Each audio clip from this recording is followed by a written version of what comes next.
Chico não tinha as qualidades mediúnicas que nós vamos reconhecer nele futuramente. Inclusive, ele não tinha evidência, não tinha audiência. O Arnaldo nos explica isso porque foi depoimento do Chico para esses grandes amigos dos primeiros tempos.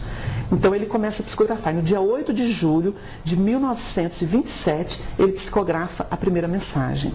E não pararia mais. Wagner, então o que levou o Chico a conhecer o Espiritismo? Foi exatamente essa enfermidade espiritual da sua irmã, Maria. Por quê?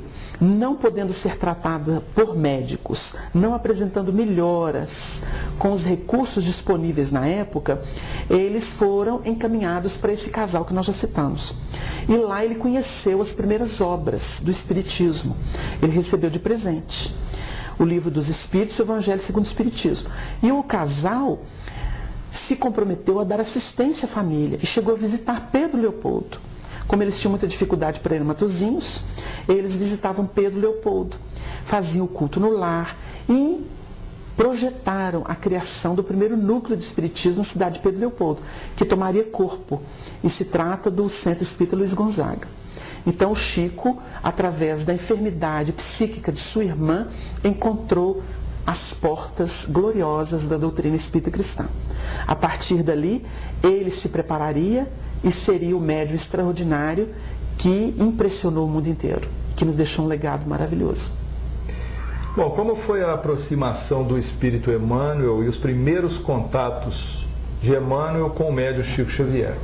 Nós temos, antes do encontro de Chico com o nosso benfeitor Emmanuel, um episódio muito marcante. No dia 8 de julho de 1927, Chico recebeu a primeira comunicação de um espírito amigo. E ele não identificou quem era, ficou por aquilo mesmo. No dia 10 de julho, 2 dias depois, ele estava em oração em casa, ajoelhado, porque ainda era um hábito católico, e ele diz que uma luz maravilhosa aproximou-se, na cor violeta, aproximou-se do seu quarto, iluminando tudo.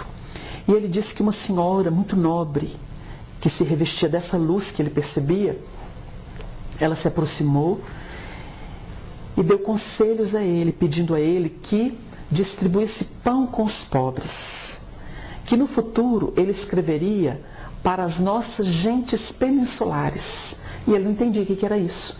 E ele ficou intimidado, mas perguntou para ela, mas de quem se trata? Quem é a senhora?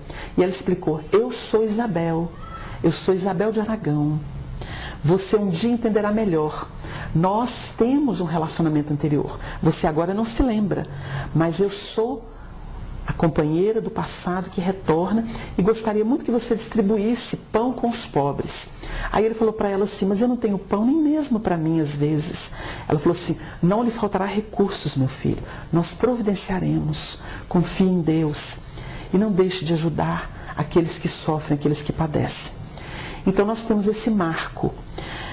2 semanas depois de Chico, que um sacerdote se apresentou para ele, e ele não tinha essa evidência comum, como passou a ser a partir de 1931, ela era esporádica, desde os 5 anos, se apresentou para ele um sacerdote, e esse sacerdote se identificou, disse que vivia naquela época daquela senhora nobre que se apresentou para ele, e que se tratava da Rainha Santa de Portugal, Dona Isabel de Aragão, esposa de Dom Dinis, que fora o rei de Portugal à época.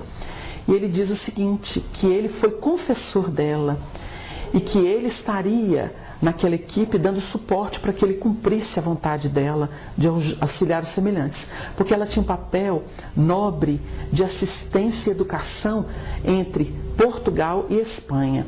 Nós perceberemos aí com esse marco, que foi a primeira grande manifestação luminosa na vida de Chico, o compromisso dele com Espanha e Portugal, especialmente.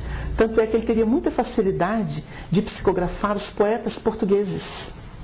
O Chico uma vez, inclusive, explicou para Ranieri que Ranieri tinha muita afinidade com o mundo inglês, com o mundo francês, e que ele já tinha com Portugal e Espanha, em função de existências pregressas. E ele vai demonstrar isso no decorrer de toda a sua vida. Vai falar com muita tranquilidade desses 2 países, com muita afinidade, uma afinidade muito profunda, acentuada. Então, Isabel de Aragão, que é esse anjo que protege aqueles dois países, realizando obras de benemerência espiritual em favor daquele povo, ela vai utilizar Chico Xavier e não vai deixar de assisti-lo no tempo. Oportunamente, o Chico traria notícias dessa grande benfeitora. Até no congresso que foi realizado em Portugal, ele enviou uma carta muito carinhosa citando a figura dela e lembrando fatos que aconteceram à época, em que ela foi questionada pelo marido, porque ela gostava de praticar o bem, levava recursos para os pobres, que eram muitos na época, e ele vai checar se ela levava realmente rosas no cesto, e ela levava pães gêneros. E quando ele descobre, aconteceu um fenômeno. Os pães tinham se transformado em rosa. Então ele cita esse fenômeno na carta e emociona todos os presentes naquele congresso ocorrido em Portugal. Muitos brasileiros estavam lá. Então a gente nota que antes de Emmanuel aconteceu isso. Emmanuel surge para Chico Xavier em 1931. Chico tinha o hábito de recorrer a um açude que ainda existe em Pedro Leopoldo, que é um dos caminhos de luz, chamados Caminhos de Luz Chico Xavier, para quem gosta de visitar, peregrinar, para conhecer a trajetória do grande médium. Ele sempre se refugiava naquele açude, que era uma água que abastecia à época a cidade de Pedro Leopoldo, e ele ficava ali em oração. Neste dia, ele diz que uma claridade que tinha a forma de uma cruz surgiu, e à frente dela, porque ela era uma radiação daquele espírito, surgiu a fisionomia de um sacerdote, já envelhecido, com uma expressão muito bondosa, muito lúcida, e começou a dialogar com ele sobre o trabalho que ele competia a realizar. E lhe propôs a realização deste trabalho na seara espírita cristã para auxílio do mundo, das criaturas que tivessem saudades de Jesus. E é quando ele propõe para ele 3 requisitos para a realização desse trabalho. O primeiro é disciplina, o segundo disciplina, o terceiro disciplina. Disciplina que Chico jamais abandonaria ao longo de seus 92 anos de existência, ao longo de seus quase 75 anos de mediunidade, de exercício da prática mediúnica. Em 1931, Emmanuel assume as suas faculdades mediúnicas, coordena todas as atividades do médium, inclusive o seu comportamento. Nós temos ali o educador, o evangelizador, o guia que passa a nortear os passos do médium nos menores sentidos.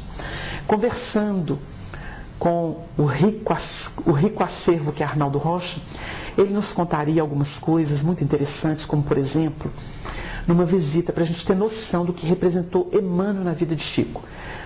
Eles conheceram uma senhora que tinha um filho, nós não vamos citar os nomes, obviamente. E essa senhora era um coração muito generoso, Chico gostava muito dela. E ela tinha um filho, e o filho era um filho do próprio Chico, naquele período da Espanha que ele fora Joana, considerada louca. E aquele filho que se tornou Carlos V, que aprendeu por mais de 40 anos numa torre e assumiu o reinado da Espanha e teve um papel preponderante, porque naquela época a Espanha era o que hoje os Estados Unidos representam para o mundo inteiro. Então nós temos o Carlos V assumindo o governo da Espanha, o reinado, e a mãe trancafiada. Esse elemento volta como filho dessa senhora. E ele explica para Arnaldo que na época era Felipe, que era o esposo de Joana, e que morreu em condições dolorosas, e que deixou ela muito perturbada, porque ela viu o espírito dele. Divaldo